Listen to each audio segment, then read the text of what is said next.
Tererai Obe Sithole. Yes. Did I pronounce it correctly? Yeah, that was 9 out of 10. So it's a pass. I like to get full marks on exams. So yeah, unfortunately, you dropped one in this point, but a pass is a pass.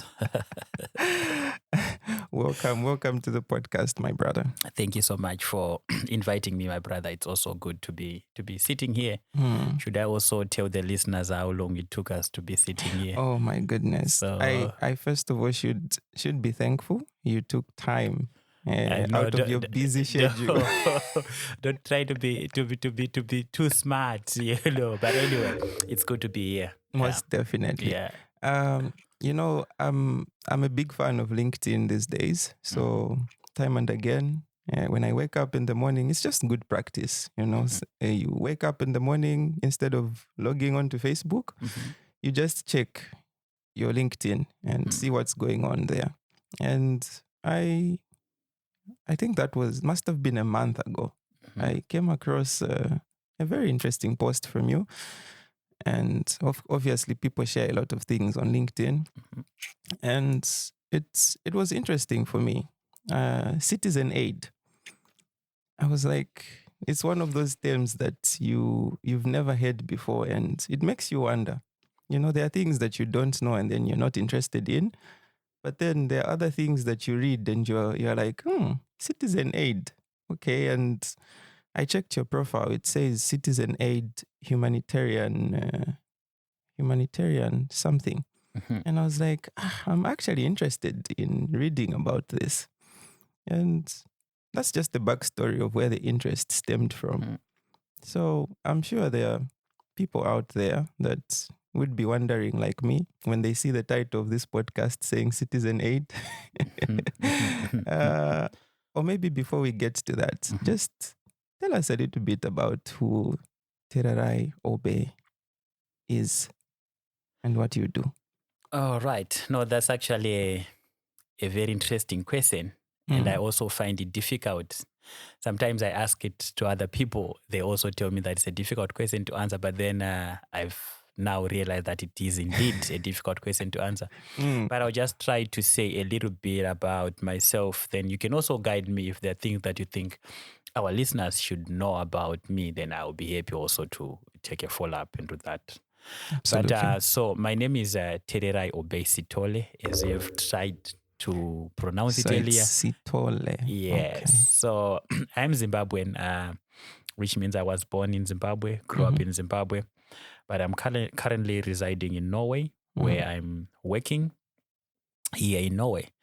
So I don't think age really matters at this point, does it? No. Yeah. So I work at the University of Agder, where I'm a research fellow as well as a lecturer in the Department of Global Development, Yes. in the Faculty of Social Sciences.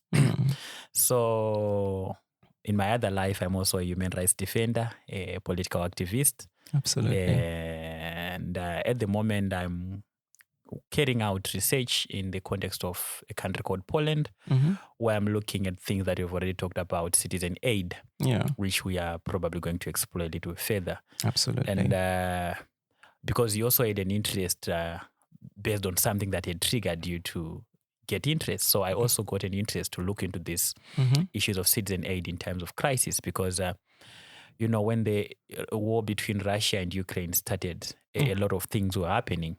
And part of the thing that then happened were people fleeing from Ukraine, going to different parts of the world.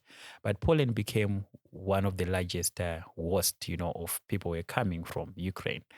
But you would remember that it was not only Ukrainians who were fleeing from Ukraine. Exactly. It also included our brothers and sisters from other African countries, Nigeria, Zambia, Zimbabwe as well, because they've been studying there. Yeah. But there was sort of a different treatment of people at the border, Some could march easily and cross over to Poland. Absolutely. Some had to take longer hours than others for them to get to Poland. So whilst I was reading into this, I got interested in knowing what was really happening and who were the players involved in terms of providing the needs of the people who were fleeing. So that's where the interest to do this kind of research stemmed from, but also more importantly, realizing the challenges that have also been happening in Poland as a country when it comes to accepting people within their borders.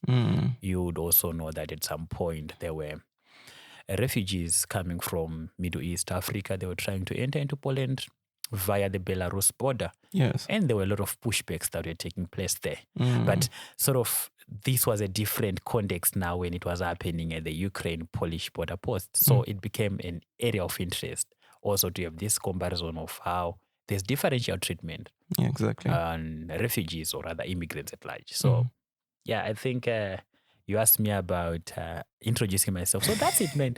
But I mean, I think perhaps this is also important for people to know that yeah, I'm living in the diaspora as I've also indicated, and I'm still single. And I love that you left the best for last. Yeah, so that will be it for now. But if there's something else that you think I should let people know, since you know me a bit better than the people who are listening, you can ask me, and I will be. No, it's interesting for me. It's actually one of the questions that I had for you, but you've already answered it. I was wondering how, of course, you landed up in citizen aid, but just like you've mentioned, I think, especially in the media these days, when you're talking about the Ukraine crisis, there's hardly ever any mention of the others, the people who live in Ukraine but are not Ukrainians. And that's where the affection comes from. And that's where we are all connected, I guess. So you might be thinking, oh, it's just the Ukraine war, it's Ukrainians, it's Europe. And for some of us who come from far away on the African continent, you might be thinking, because I've heard this a lot, people saying, oh yeah, you're African, but why are you so concerned about citizen aid in Poland and Ukraine? Yeah. So it does. It makes a lot of sense for me that you drew interest from that and you're actually working on it because of that factor. So maybe for people who do not understand citizen aid, people who have half a brain like me, maybe you could just try explaining how the idea of citizen aid came through, and also for people that may know what they do, because I think in the article you did explain that they are referred to by other names as well. It's not just citizen aid, right? So I think even for me, this is what happened when I finally read your article. I got the definition of who citizen aid actors are, and then I was like, okay, I have actually witnessed this before, but not by this name. Yes. Yeah. So maybe just a short explanation of like who are citizen aid actors and. All right. No, that's actually true that there are different terminologies that I use to explain this phenomenon. But since you have asked me to explain a little bit what I mean about citizen aid actors, I'm going to respond it in this way. I'll start to respond to what is citizen aid before I go to what are citizen aid actors. Exactly. So when you're talking about citizen aid, this is a reference to essentially informal aid response that is instigated or rather spearheaded by people who are often private funded. So if you look at these actors, they operate outside the margins of your professionalized or formal aid organizations. So I know when you talk about humanitarian aid, a lot of people would think of big organizations. Exactly. Your Care International, World Vision, you talk about Caritas. I mean, the World Vision, Red Cross. You can mention a number of organizations. But when I talk about citizen aid, I'm simply then now referring to initiatives that are providing similar aid, but not necessarily within the confines of the professional aspect. So it's more like an individual or friends coming together, pulling up resources together to provide what is needed by the people that they are supporting. And I want to be a bit careful about using words like help. This is also a bit colonial in some sense. Exactly. But what then happened is that they are supporting each other. So they provide the needed aspects or the needed resources to people who are needing those resources. So in most cases, citizen aid emerges at a time where there is a realization that the state actors or the professional organizations are in a way failing to respond in a manner that is sort of sufficient. Yeah. So there are gaps that are sought to be closed, and this is why citizen aid then emerges. Yeah. And so now the question is, who are citizen aid actors? Yeah, exactly. So now when it comes to the actors, so the addition of the actors now includes the individuals. So citizen aid actors would then mean individuals who are either coordinators or founders of these particular initiatives that are informal, that are privately funded, that emerge as a result of a gap that has been created in the system of the humanitarian regime. So in the context of Poland, in the context of Ukraine with refugees who are moving to Poland, you would realize that during the very first days, while the state actors were also trying to see how best they can respond, while also big organizations were taking their time in what they call needs assessment, there was an influx of people at the border, and there was need to provide, or there was need for provision for aid. It could range from accommodation, it could range from food, transportation from point A to point B. So you would realize that there was a gap that was then produced. And it is that gap that triggered people's interest. Then you saw the emergence or the establishment of citizen aid. And as you have also rightly put it, they exist in different terminologies. If you go elsewhere, some scholars prefer to call them citizen aid initiatives. Exactly. Some scholars would prefer to call them citizen initiatives for global solidarity. And in my case, I would prefer to call them citizen aid actors. And the explanation, the rationale of choosing this is because I'm talking to people, and people in this case are the actors. Exactly. So when you talk about initiatives, it's the product of the actors. But in this case, my findings are as a result. Of course, I do observations, but are as a result of the conversations that I have with people. So my involvement or my interest is on the people who are the actors. So that's why I prefer to use the terminology citizen aid actors. But in short, we are talking about a vast arena of initiatives that are essentially a product of individuals' interest. So they are citizen-led, they are citizen-driven. So, and you'd also realize that in their existence, some of them, of course, some of these actors might have a little bit of experience working humanitarian or development organizations before. But most of the people, at least that I've talked to, it differs from one context to the other. But in my context, most of my people, or most of the respondents that have been participating in my research, are people who have not been involved in any form of humanitarian aid before. But there was sort of a trigger effect that they came across, and they were like, okay, this is their moment of realization that they should be doing something. So, we can get into examples where you found out that there was a person who in her ordinary life, she's a chef, she cooks for a living. Then when the crisis came, she couldn't think of anything else beyond what she already does. So she ended up establishing an initiative that specifically focuses on providing food for the refugees who are coming from Ukraine and coming to Poland. So in short, I think this is how citizen aid is and how they come into play.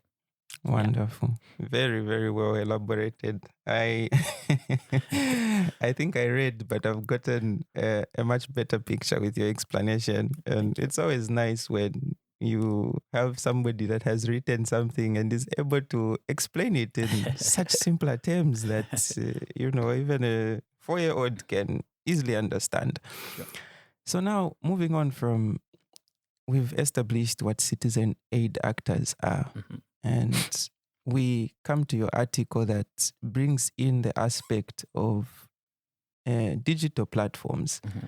How do these CAAs, can I call them CAAs? Yes. Yes, okay. How do these CAAs utilize digital platforms? Now, before we get to that, there's an interesting term, again, that I came across, digital affordances. If you could just make it clear what that is, because I think I'll be using these terms a lot, and I would like our listeners to be very much be on the same level of our conversation, at least.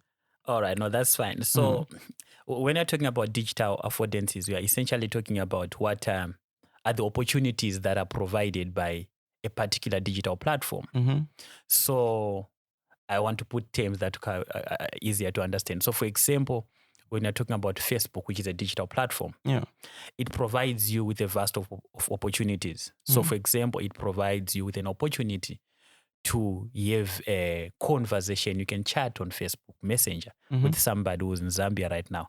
So that ability for you or for you to communicate with somebody using Facebook becomes the affordance.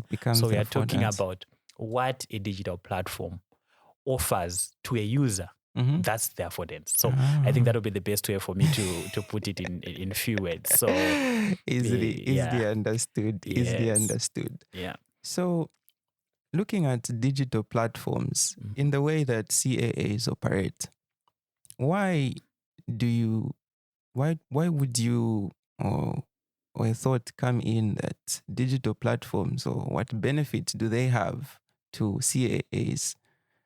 What benefits do they have that, like CAAs operating with them might be lacking? Okay, so you mean the benefits that come with the use of digital platforms? So let's say if a CAA was operating without the use of any digital platforms, what would you say would be lacking then compared to another CAA that would be operating as a CAA but utilizing digital platforms? Okay. Yes. So I think, all right, I wouldn't want to speak for those that are not using them, but I would just speak for those that have used them, because perhaps there are some benefits of not using digital platforms, which in this case I might not be aware of because that has not been the scope of my research. But so I will focus on what I've found as the end result of using digital platforms. So there are so many ways or so many results that emerge as a result of choosing to utilize digital platforms. So as I've earlier on alluded to when I defined what citizen aid is or citizen aid actors are, I emphasized on the issue that in most cases they are privately funded, which means that unlike professional NGOs, which receive annual grants from donors, these actors, because they are also informal and they are also small scale, they essentially don't have access to such resources that other big organizations can get. Yes. So that then provides a reason for them to be a bit innovative, because for them to sustain their activities, to sustain their interventions, they need resources. So with the use of digital platforms, then they've got an alternative of fundraising where they cannot have access to donor funding. They can still have access to funding from other mechanisms. So they can utilize digital platforms in the form of crowdfunding platforms. So they can set up a GoFundMe where they explain their initiative, what they intend to do and what they require for that to be done. Then they set up it online.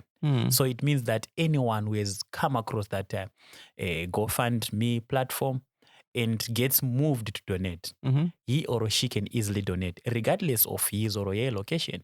So if we set up a GoFundMe right now, we are in Norway, someone in Zambia can also be interested in funding that. They can donate. So that's one of the advantages of using digital platforms, because then you transcend beyond your limitations. So perhaps, because the question was the comparative aspects of so perhaps if we have citizen aid actors who have not chosen to take the route of utilizing a digital platform, for example, a GoFundMe, they might not have resources that are drawn outside their own confines. So they will then rely on their physical location to have donations. But then if you transcend beyond your physical location using digital platforms, you are then able to get money flowing from all ends, because the beauty also the beauty of digital platform that they make the world borderless, instant, and you just need your internet connection for you to be able to connect with other person. So that's one in terms of fundraising. But then also another second important aspect that I would want to refer to is the ability also to network, right? And I want to tie these things together.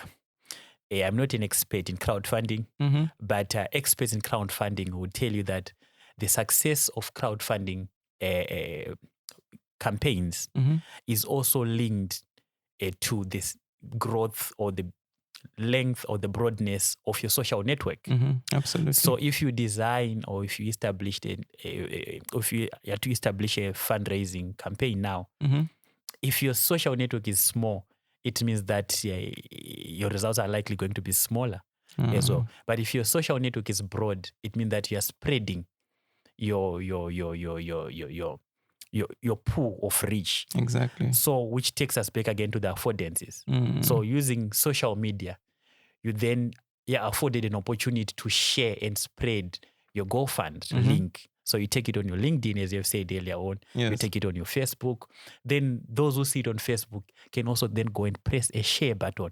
It means that you are expanding your reach, which means also you're enabling that your chances of getting funding becomes higher. Then the other thing is also digital platforms allow people to communicate and then sort partnerships. Just one good example. I've conducted several interviews in Poland, and the people that I've managed to sit down with, to talk to, and for them to participate in this project, I started talking to them using social media. Using social media. So actually, this is where the motivation of this paper came from. Because when I set out to do this project, I was thinking, okay, so who am I going to talk to? So I started then to engage more on social media, following different groups that I established, following different pages. That is when I saw and met people online before I even met them physically. So you see that that's another advantage of having a digital platform. But also the other advantage is that it broadens an online community. And I'm going to contextualize this. Using digital platforms, it means that a project does not die easily. So I was talking to a person who is also a participant in this project. He is a coordinator of an initiative that specializes on providing accommodation for people who would have moved from Ukraine to Poland. And he told me that they realized that Facebook is a very important tool in the sense that there was a time when he was away and there was someone who chose to step in to do the coordination. And this person they had met on Facebook, right? It's just one example. Then another example that I could draw also as well here is that there is also another initiative that specializes in providing food for people who would have moved from Ukraine going to Poland. And they say there are three coordinators. So essentially it was founded by three people who were not necessarily friends, but they were Facebook friends. I mean, I want to clarify that. Exactly. They were not friends, but they were Facebook friends. They were Facebook friends. So one day, one of the three posted on Facebook that, okay, I've cooked these jars of soup. I want to take them to a train station, but I don't have a car. Is there anyone willing to drive me to the train station to drop the soup that I've already cooked? So you see, she had already cooked the soup. But the question was, how was it going to move from point A to point B? Then in the comment section, one person says, oh yeah, what time do you want this to be done? The answer was immediately. So there's a conversation in the comment section. Then they transcended from the comment section to their DM, I don't know, direct message in their inbox. And they met. So from there, the initiative was born. And the initiative is still alive today. So that's one also other advantage of using digital platforms. So now try to imagine, we can only imagine that if this person had not gone on Facebook, how was she going to meet this new colleague or new partner? It's one in a million chances. Yeah. So these are some of the many things that we find happening as people choose to embrace different digital platforms and also then sort of ride upon their affordances. What kind of benefits come from a particular digital platform? And these are some of them. So Facebook allows to build online communities. It actually allows coordination of activities. I mean, because also the other sort of the uniqueness of citizen aid is that they're somewhat flexible in comparison to the professionalized big organizations. Yeah. So their flexibility has been largely tied to their ability to stay online, because then they are able to know what is required, where, and in what quantities. So they just simply log on Facebook. They see a Facebook post that someone is saying, "Oh, can I have apples for the kids at this particular train station?" The next thing that they take the money that they have, go to the market, buy apples, and go and drop the apples, because that's what has been requested. Yes. And also digital platforms, they've allowed citizen aid actors to have a co-creation of solutions, because, for example, they've got different Telegram groups, WhatsApp groups, where the refugees have moved from Ukraine are also part and parcel of the groups. So they are free to suggest what they think is good for them, because nothing for us without us, isn't it? Exactly. So the refugees have the platform to talk about what they think should be done. And these citizen aid actors, because they are somewhat flexible, they take that input, they take that feedback, and do exactly as they have been requested to. So digital platform, then, in this case, you then see that they are able to provide citizen aid actors with the ability to tailor-make interventions, to tailor-make responsibilities and tasks. Yeah. Wow. Amazing. Yeah. Before I move on to the next thing, just a side question. Yes. So citizen aid actors, of course, it's tied to simplicity. It's individuals, people who are not in the who are not professional actors. We've mentioned the World Visions and all these other big organizations. Now, my question is, does a CAA ever cease to exist as a CAA? So if, for instance, you've talked of crowdfunding, right? Say there's a government initiative of some sort that recognizes a CAA and says, "Oh, you're doing a good job, so we would like to pool resources from the government and to start giving you some money to offer this assistance, or in order for you to expand your efforts." Does it still exist as a CAA in that sense? Absolutely not, because it would have transformed itself. So this is actually, you've brought a very interesting point, because the measure of a CAA is also based on its level of resistance to the status quo. So as I've said earlier, most of the citizen aid initiatives emerge out of frustration with the status quo. So I've given an example that during the early days of the crisis, you wouldn't see a lot of state actors at the border. Yes. You wouldn't see a lot of big organizations at the border. So people were frustrated because they were seeing a crisis in close range. So they then decided to take matters upon their own hands. Or is it upon or in their own hands? I don't know.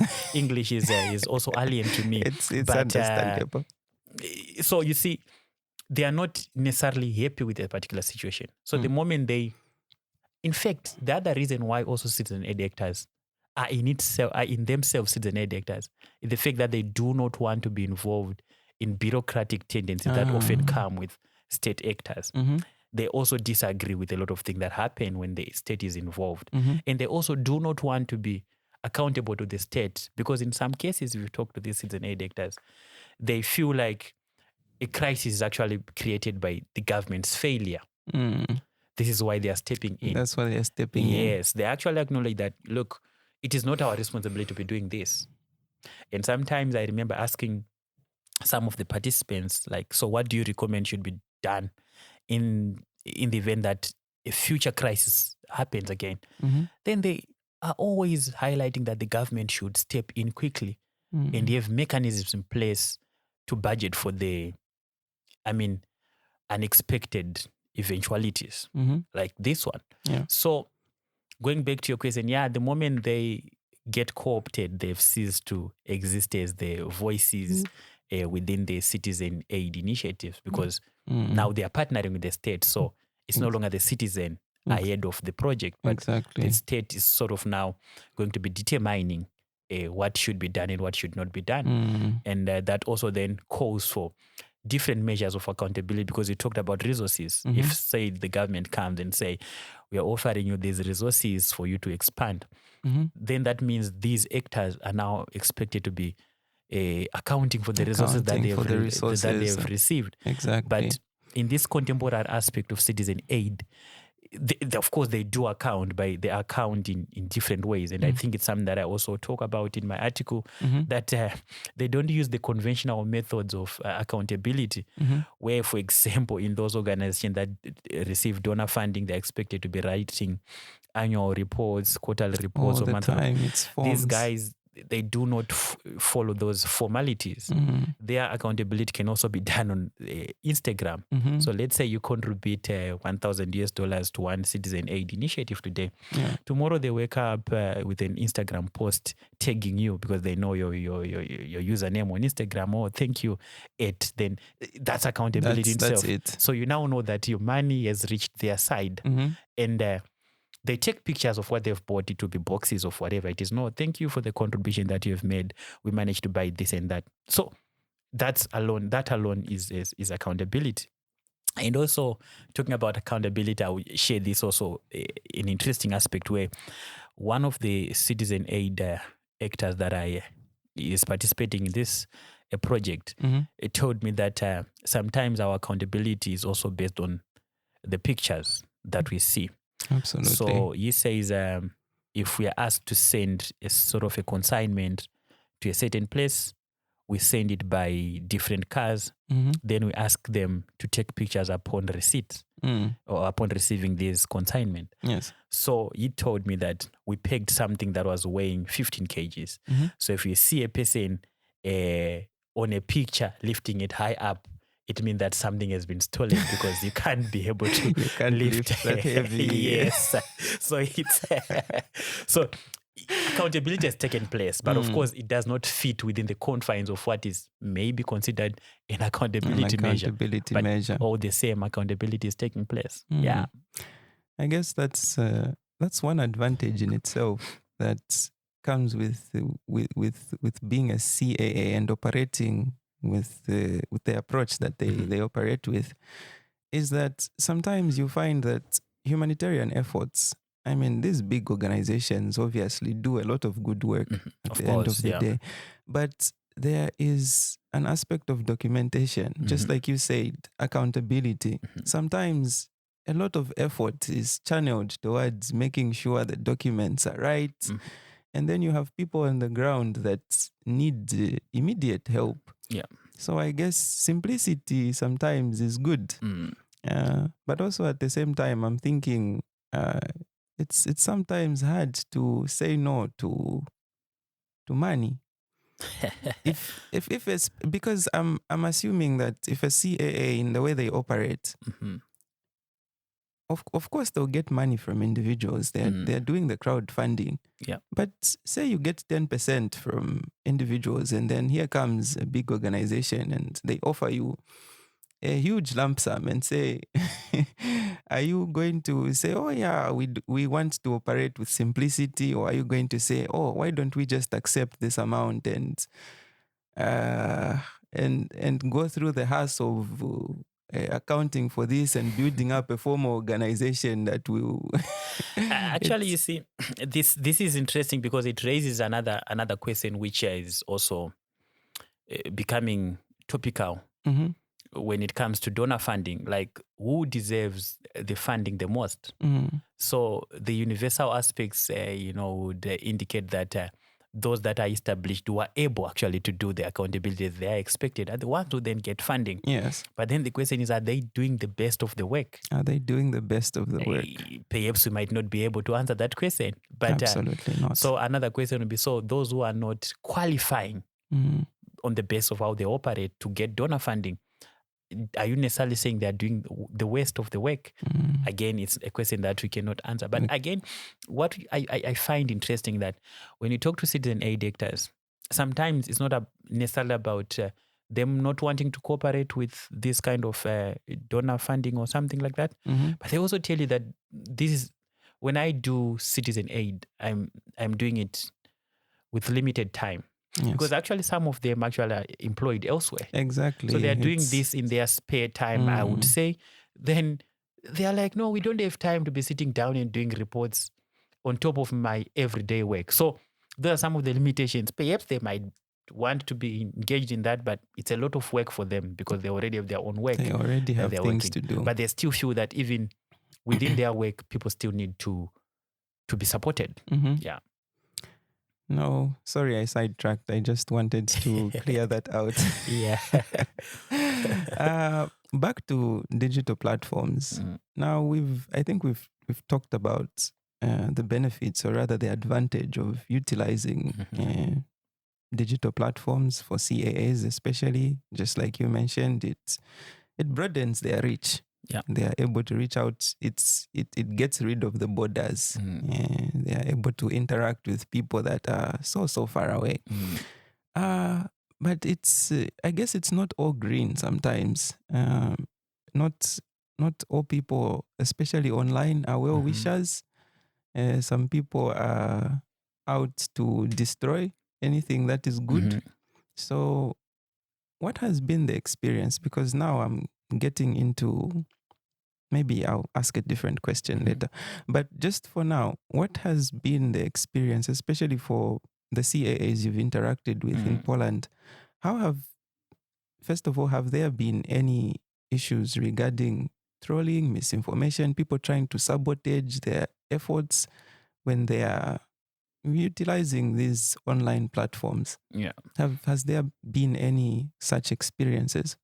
Yeah, absolutely, and that has been documented in a number of cases. So, because again, this is also the pitfalls of relying on digital platform, because every other person who has got access to internet and a smartphone, he has access to that platform again, right? Yes. So I know for a fact that there has been concerns around different people trolling some of these citizen aid actors on their sort of, let's say, Facebook pages or in their Facebook groups, every time coming back with negative comments.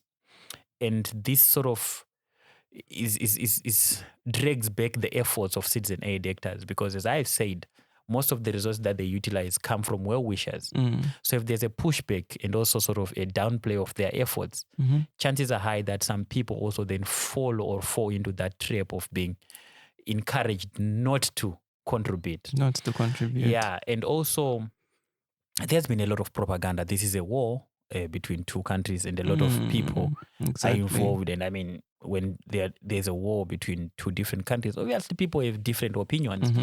And it is sort of those opinions that have also been pushed so much on digital platforms, so much that those who might also be willing to contribute to support different citizen initiatives also think twice and consider on whether they still need to contribute their hard-earned cash. And we have to put it that right. I mean, these people are working for this money, and they contribute because they feel like they want to contribute. But if then there is a pushback, if there are trolls coming with a lot of misinformation, then it becomes also a challenge for them to aid their chances of raising more money. So yes, that has been happening a lot. Misinformation has been spread. False news has also been spreading, and trolls that just drag people in the comment section just to downplay the efforts that are being done. So yes, I would say it's there, and it is one of the flip sides of relying on digital platforms. Absolutely. And also I think that the risk that is associated with tying efforts on digital platforms is that it relies mostly on the need to have trust. Because if there's no trust, probably not everyone is well-meaning, as they have said. So I can think that at some point there was this citizen aid actor who specialized on matching people looking for accommodation. So on one end, they had a digital solution whereby on one end, someone looking for accommodation will register that I'm male, this kind of age, I'm looking for a place to stay for a certain number of nights. Yes. Then on the other hand, he registers someone who's willing to provide accommodation. So he matches the profile of those two people, the one looking for accommodation, the one claiming to have accommodation. Yes. So you can imagine that if this person claiming to be providing accommodation is not well-meaning, there's also a high risk of placing people in danger. So yeah, they have to trade, carefully. But at the same time, you cannot throw the baby with the bathing water. You have to take one and throw away something, right? Yeah. Absolutely. Now, I know platforms like Facebook, for instance, they have features of reporting issues. If you have a Facebook group, for instance, and you notice somebody is being a troll, they are spreading misinformation, you can easily report them or ask the other members of the group to report them. So I know these platforms are obviously doing something to deal with these kinds of cases with regards to misinformation and all of that.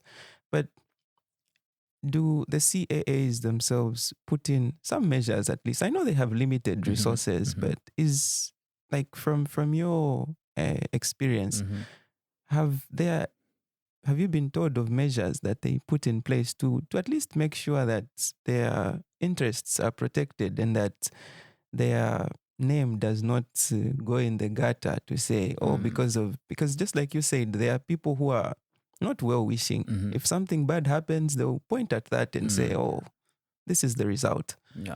So do any of these CAAs put in any kind of measures to make sure that their interests and those of people who want to help are protected at least? Yeah, I think I haven't explored much in that regard, but I can just highlight that what I've been hearing from their contribution, that what they endeavor to do is just to push back. So let's say someone comes or some people come with negative comments about their efforts and also trying to water down what they are doing. Yeah.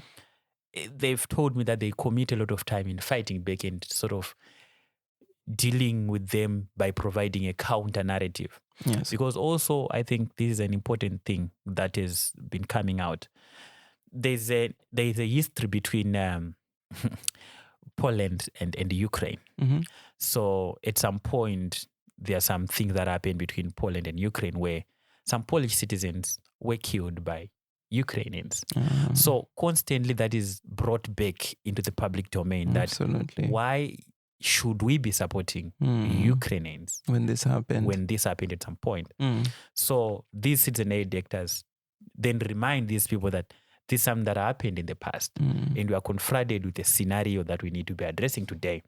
So of course, things of the past happened, but that should not justify our ignorance. That should not justify our laxity when it comes to the responses that we need to do. So it's sort of part of a debate around what should be done now in the interest of what happened in the past. So they try then to build that counter narrative of telling people that, of course, we acknowledge what happened, but that should not be enough to justify our less interest in absolutely not.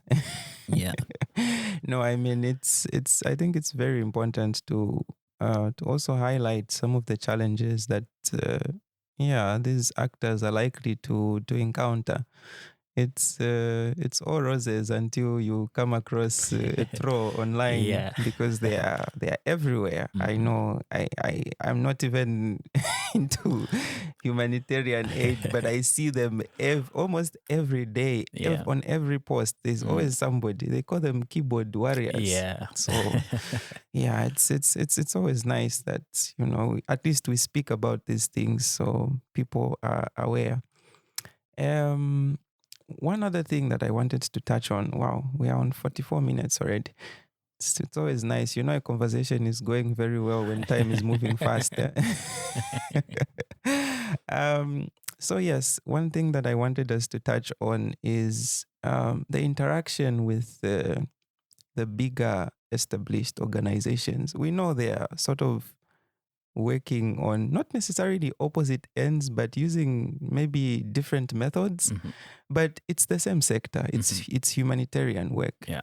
So how are citizen aid actors integrated into the entire system of humanitarianism? How do these large organizations sort of create a space or to say, oh yeah, we're welcoming you? Because sometimes you might be working towards the same goal, but just because the methods are different, you might be facing pushbacks. First of all, I should ask, has there been any critique, or has there been just welcoming remarks, especially from the big organizations? How do they view CAAs? Yeah, I mean, they're conflicting responses, but I mean, for the purpose of this podcast, I wouldn't want to get into that because it's also something that is work in progress. Okay. So I wouldn't want to speak on the side, or rather taking the standpoint of big organizations, but perhaps I'll just take the standpoint of citizen aid actors, who are the player that I'm sort of working with at the moment. From them, you also get sentiments that, it's tough for the coexistence, which is probably what is motivating me to carry this kind of a project. Perhaps in future we see that there's value in collaboration, regardless of how big and small you are, because like what you've said, the cause is the same. What they both aspire to do is to save humanity, minimize vulnerabilities, albeit with different approaches. Yes. But I think from the standpoint of citizen aid actors, they are, like what I've said, they are not happy with most of the things that will be taking place within the framework of big organizations. This is why they're in existence. Yeah. And the argument is that they wouldn't be there. They wouldn't be existing if things were all rosy at the level of state actors and the level of professionalized NGOs. And part of the things that they highlight, I don't know, perhaps there are big organizations who are going to be listening to this podcast, which is also important. Exactly. Is that one of the critiques has been from the side of the citizen aid actors has been that, look, big organizations receive big money, but while they also receive big money, they spend big money on salaries of their employees. Absolutely. And other costs that are not directly related to the provision of aid. Whereas the citizen aid actors indicate that of the money that they receive, all of it goes towards the humanitarian aid itself. All other administrative aspects, they are funded from their own pocket because their people are also already working. Yes. So if it's about administrative costs, they cater for it from their own pocket. And what they receive from contributors goes straight to humanitarian aid. So it's an interesting dimension there, where we might also need to reflect on should you have a cap of how much should be spent by big organizations towards salaries of their employees, and how much should be spent towards the direct aid. So it's one aspect. Then the other thing that is also a bit of interest from the perspective, of course, of citizen aid actors is that big organizations or professionalized NGOs, they are rigid in terms of their principles and sort of practices. So one case in point is that the one of the citizen aid actors tells me that, when the crisis started, they took over this open shelter where people were coming and spending a night on mattresses and all that. Then a few weeks later, one NGO, which I'm not going to mention its name, but I was told about the name, came and took over this shelter. And this is in Poland. And when they took over the shelter, they started to calculate the size of the shelter and said, okay, in this place, it can only accommodate this kind of number, and that's the capping. No one else is going to be allowed in if it goes beyond this kind of number. And citizen aid has started to argue that, but look, we've been accommodating numbers which are way more than this, much more than and this. We have not seen any problem as yet. So if we are to be going by that route, tell us, what are we going to do with the remaining number? Because they still need shelter. Yes. So these are questions that are a bit real and that needs to be tackled. And this is where we are as humanity, that we need to perhaps relook into the broader humanitarian regime on how we can better respond to the concerns of the affected people without necessarily prioritizing some of the things that we can actually change if we want to change. Yeah. Very, very well elaborated again. I love your answers, by the way. Thank you.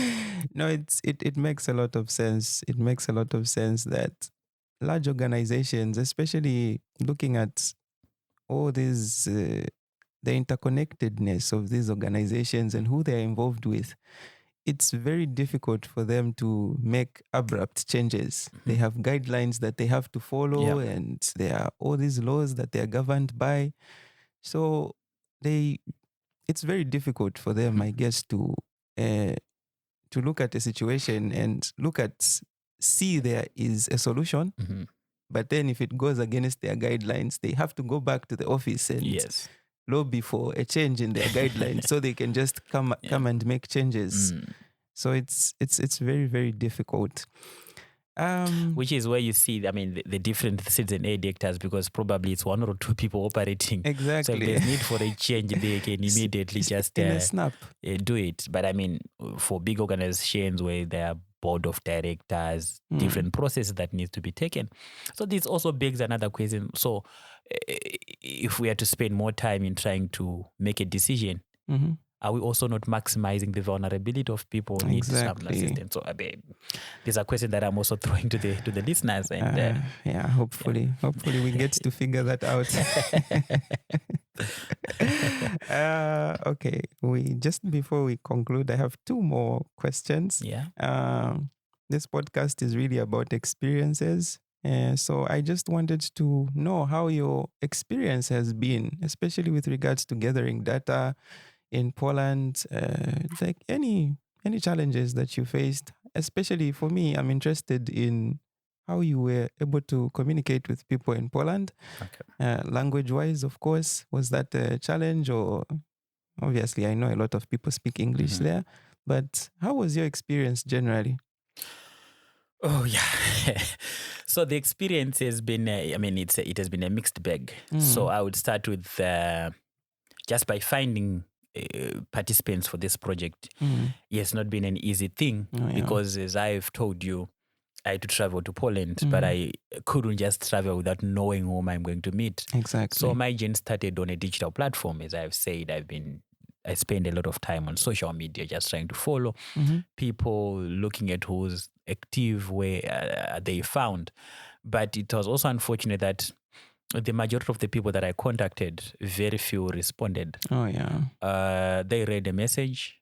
Some of them, they probably wouldn't just get time to respond. That's what I want to believe. I don't think they ignored me. Perhaps they just didn't get time to respond after they'd read the message. The blue tick. Yeah, so that was one of the biggest challenges. And the other challenge has also been that of the few we had also agreed to meet, when the time of meeting came, they wouldn't just show up, or perhaps I wouldn't want to say they wouldn't show up, but perhaps it's just me who showed up in their absence. And then the absence. Yeah.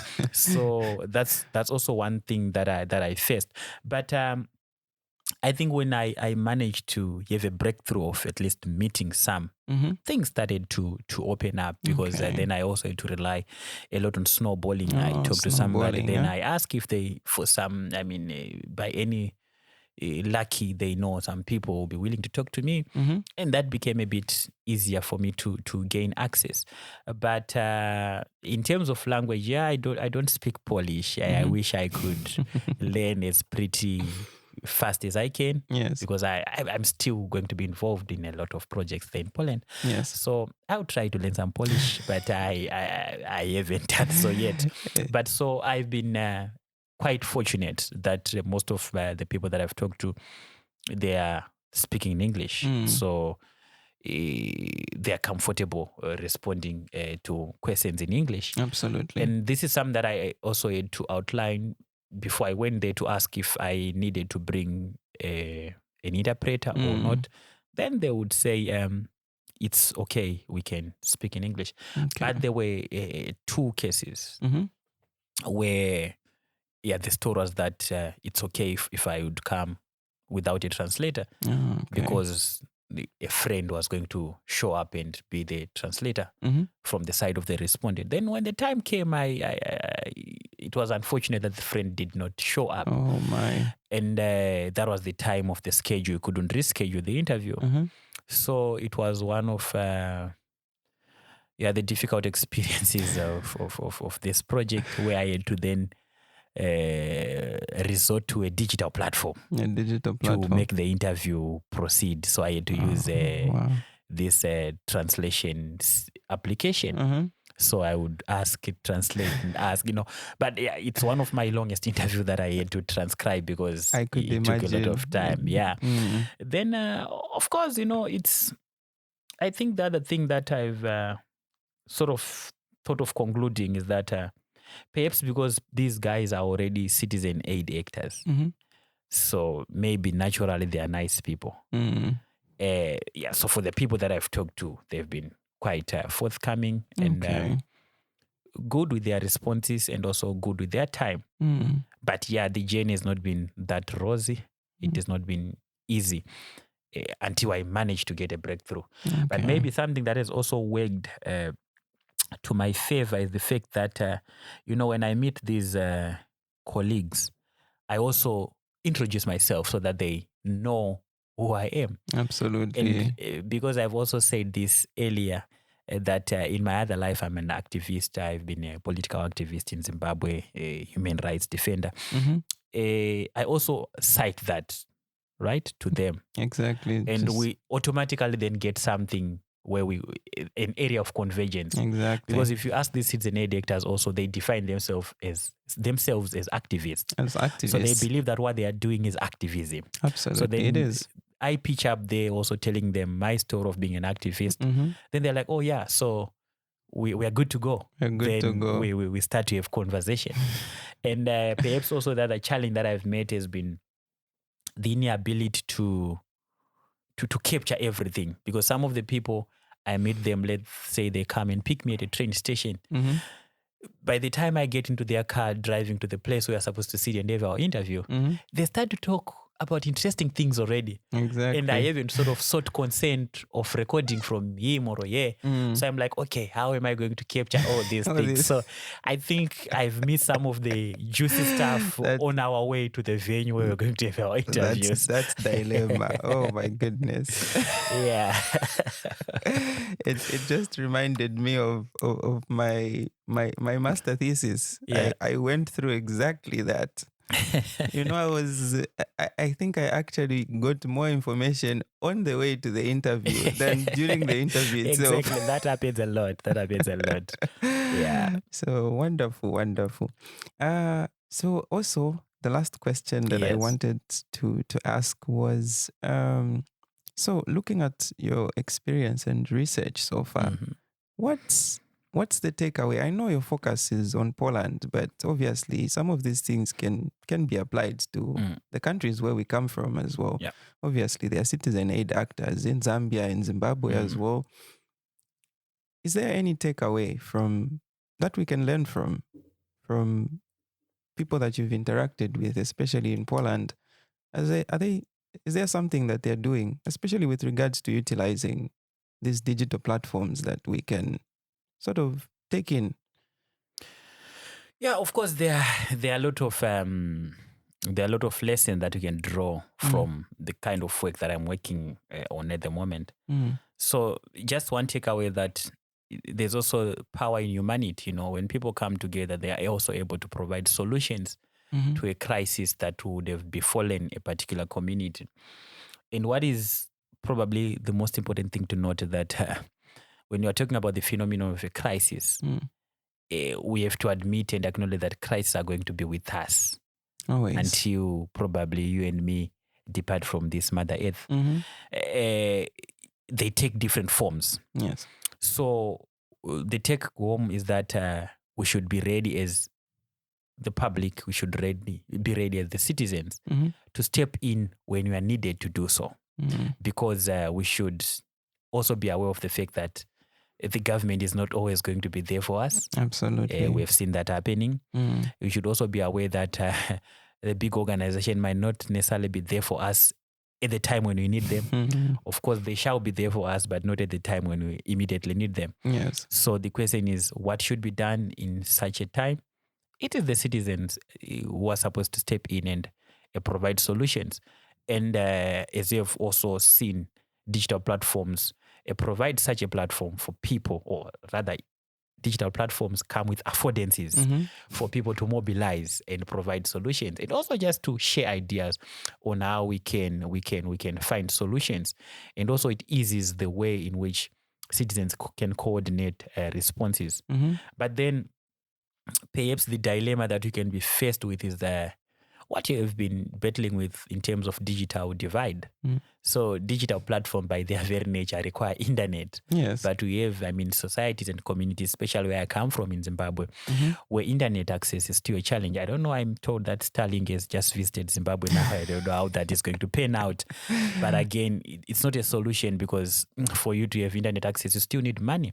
But then that also begs another question around the levels of income in our countries. Yeah. You know, a lot of people are unemployed, and those who are employed are also not remunerated so handsomely. The remuneration is quite ugly and not attractive. Leaves much to be desired. Yeah. So a digital divide can also play can hit a huge blow in the initiative that would want to rely on, or not necessarily rely, but would want to build their efforts on digital platforms. And again, the question that we've talked about in terms of fake news, how do we discern fake news? Because you might work as hard as you would want to do, then just one day, one simple comment ruins everything. So we just have to be aware of such realities. But more importantly, what we can take from this is that citizens can do it. Citizens are able to find solutions for citizens. Citizens can save humanity.